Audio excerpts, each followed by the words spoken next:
যখন সিদ্ধান্ত হলো যে শুক্রবার থেকে বিপিএল মাঠে গড়াবে, একদিনের ম্যাচ হয়নি, আবারও মাঠে গড়াবে বিপিএল। এরপর অনেক জায়গায় লেখালেখি হয়েছে যে আমরা মাঠে যাব, যারা খেলবেন তাদেরকে নিয়ে অনেক কথা বলবো, সমালোচনা করব এবং দূর থেকে যা যা করা যায় তাদেরকে ছোট করার জন্য আমরা করব। কিন্তু ম্যাচে এমনটা দেখা গেছে? ম্যাচের আগে দেখা গেছে? বাইরে ব্যানার দেখেছেন? অনেক বেশি কথা দেখেছেন? দেখেননি। ব্যানারে লেখা দেখেছি আমরা যে ক্রিকেট ভালোবাসি, খেলা নিয়ে কথা দেখেছি। এবং যারা কথা বলেছেন হয়তো বেশ কিছু জায়গাতে আমরা দেখেছি যে নেতিবাচক কথা আছে, কিন্তু ইতিবাচক কথাই কিন্তু বেশি ছিল। এই যে এটাই কিন্তু সমর্থকদের ভালোবাসা এবং এটাই হচ্ছে বাংলাদেশের ক্রিকেট। ক্রিকেট যখন মাঠে থাকবে না, ক্রিকেট নিয়ে মাঠের বাইরে কথা বেশি হবে, আলোচনা থাকবেই। এইবারে বিপিএল কেন, আগের বিপিএল দেখুন কত কিছু হয়েছে, কত কথা হয়েছে, কিন্তু ফাইনাল ম্যাচে আপনি টিকিট পাননি। 2,000 টাকার টিকিট বিক্রি হয়েছে 10,000 টাকায়। আমি নিজে দেখেছি বাইরে গিয়ে যে কি অবস্থা চলছে। ক্রিকেটটাই মেইন কথা, যতই কথা বলা হোক না কেন যে আমরা তারকাদের বা যারা খেলছেন তাদেরকে নিয়ে অনেক কিছু করব, কথা বলবো, সমালোচনা করব, কিন্তু মাঠের খেলা শুরু হলে এটা অন্যরকম হয়ে যায়। এই যে যখন শরীফুল উইকেট নিয়েছেন কত উদযাপন হয়েছে, এই যে যখন শেখ মাহাদি ছক্কা হাঁকিয়ে ম্যাচ জিতিয়েছেন কত উদযাপন হয়েছে। এটাই সৌন্দর্য এবং এটাই হয়ে এসেছে। দেখুন, সাকিব আল হাসান একটা সময় একটা কথা বলেছিলেন প্রেস কনফারেন্সে যে আমাদের নিয়ে অনেক কথা হয়, সমালোচনা হয়, জবাবটা মাঠে। আমরা একটা 50 করলে, 3টা উইকেট নিলে সবাই ভুলে যায় এবং এমনভাবে কথা বলা হয়, এমনভাবে প্রশংসা করা হয় যেন বাংলাদেশ দল বিশ্বকাপ জিতে গেছে, এশিয়া কাপ জিতে গেছে, অথবা বড় কিছু অ্যাচিভ করেছে। অনেকবার শুনেছেন, এখনো ইউটিউবে গেলে দেখতে পারবেন। এটাই বাংলাদেশের ক্রিকেট। আমরা আবেগী, এটা একদিকে খারাপ হয়ে যায়, আমরা আবেগী, এটা একদিকে ভালো হয়ে যায়। দেখুন, মেইন কথায় আসা যাক যে বাংলাদেশ দলের তারকাদের নিয়ে হঠাৎ করে কেন এমন একটা ঘটনা ঘটে চলেছে, অথবা এতটা নেতিবাচক প্রভাবে পড়তে চলেছে বা পড়েছে ক্রিকেটাররা। এটা হঠাৎ করে হয়নি, হঠাৎ করে হয়নি। দেখুন, 2021 বিশ্বকাপ, 22 বিশ্বকাপ, 23 বিশ্বকাপ, 24 বিশ্বকাপ, 4টা বিশ্বকাপ দেখলে বোঝা যায় যে দর্শকরা আস্তে আস্তে আস্তে আস্তে কতটা হতাশ হয়ে গেছে, আক্ষেপে আছে, কষ্ট পেয়েছে। সব বিশ্বকাপে ব্যর্থ। 23 সালে সাকিব ক্যাপ্টেন ছিলেন, বলেছেন যে আমার দেখা বা আমার মনে হয় বাংলাদেশের ইতিহাসের সবচেয়ে বাজে ওয়ার্ল্ড কাপ ওটা ছিল, যেটা 23 সালে হয়েছে।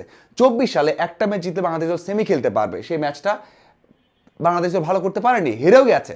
113 রান চেস করতে নেমে হেরেও গেছে, যেখানে কম ওভার জিতলে সেমি খেলতে পারতো বিশ্বকাপে। এশিয়া কাপে কি হয়েছে? পাকিস্তানের বিপক্ষে 135 রান চেস করতে পারেনি। এই যে আক্ষেপগুলো কোনো ধরনের মানে ব্যক্তিগতভাবে বলা হচ্ছে, তো একেবারেই আমি কোনো কমেন্ট যিনি করেছেন বা কি হয়েছে যৌক্তিকতায় যাব না, অনেক ভিডিও বানিয়েছি, দেখেছেন। এখন আমার কাছে মনে হয়েছে যে আমাদের যেই সাম্প্রতিক পারফরমেন্স, এটা হচ্ছে বড় একটা বিষয়। আপনারা বলতে পারেন যে কেন কথা বলছেন, কেন এই কথা বললেন, মিরাজ কেন এটা বললেন, সে কেন এটা বললেন। এটা কোনো কষ্ট না, এটা কোনো ইস্যু না। ইস্যু হচ্ছে ধারাবাহিক পারফরমেন্স খারাপ হয়েছে। এই যে কষ্টগুলো কেন দরকার, ক্রিকেট কি করেছেন, এই যে এই বিষয়টা এসেছে পারফরমেন্সের কারণে। সবশেষ এশিয়া কাপে 135 রান চেস করতে পারেনি আমরা। ওই আক্ষেপটা আমাদেরও আছে, ওই কষ্টটা আমাদেরও আছে। ভিডিও দেখবেন, সবার সবার ভিডিও দেখবেন, যারা আমরা ক্রিকেট নিয়ে কাজ করি, কথা বলে দেখবেন, ওই আক্ষেপ তো মানুষ বলে না। এই যে আক্ষেপটা জমে আছে মনের মধ্যে, সেটাই কিন্তু বেরিয়ে আসছে। এই জন্য ক্রিকেট কেন দরকার, এই জন্যই যারা বলছেন যে আমরা খেলবো না, খেলার কি দরকার, এই জন্য ব্যক্তিগত কিছু আছে। একটা ভালো ক্রিকেটার ভালো পারফরমেন্স পরে এই কথা বলেছেন, কেউ এটা করতো না। এই এখনই যদি এই যে ক্রিকেটাররা খুব ভালো পারফরমেন্স করে এই ঘটনাগুলো ঘটতো, সবাই এই ক্রিকেটের পাশেই থাকতেন। বাংলাদেশ দল নেক্সট যে বিশ্বকাপ খেলবে সেখানে ভালো করে এসে সেমি খেলে এসে দেখাক, তারপরে এই আন্দোলন বা এই কথা হোক, দেখবেন যে সবাই তাদের পক্ষে আছে। কারণ পারফরমেন্সটাই কথা বলে, দিন শেষে পারফরমেন্সটাই কথা বলে। এই জন্য এই কাজটা হয়েছে। আমি যৌক্তিকতায় যাচ্ছি না, আমি যেতেও চাই না। আমি অনেক ভিডিও নিয়ে কথা বলেছি, কিন্তু আমার মনে হয় এই বিষয়টা এমন হয়েছে। এবং সবচেয়ে বড় বিষয় হচ্ছে সামনে যেটা আছে, সামনে যে পারফরমেন্সগুলো দরকার, সেটা হচ্ছে বাংলাদেশ দল বিশ্বকাপ খেলবে এবং তারপরে যে সিরিজগুলো থাকবে। আমি নিশ্চিত এত কিছু ঘটে গেছে, এই যে এত কথা হচ্ছে মাঠে গেলে আমরা গালমন্দ করব, মাঠে গেলে আমরা সমালোচনা করবো, আমরা কারোর সাথে ছবি তুলবো না, ক্রিকেটাররা ছবি না তুললে কি হয়েছে, এত কথা। একটা সিরিজ ভালো যাক, পাকিস্তান আসবে মার্চে বিশ্বকাপের পর, সেই সিরিজে আপনি দর্শক দেখেন, সেই সিরিজে ক্রিকেটারদের নিয়ে ভালোবাসা দেখেন। একটা সিরিজ শুধুমাত্র ভালো করুন এবং বিশ্বকাপে ভালো করলে সব কিছু চেঞ্জ হয়ে যাবে, সেটা আমি বিশ্বাস করি। আমার মনে হয় এই কথাগুলো, আমার মনে হয় সব কিছু মানুষের বা সমর্থকদের ওই যে মনে বেঁধে আছে কষ্টগুলো, তার একটা বহিঃপ্রকাশ।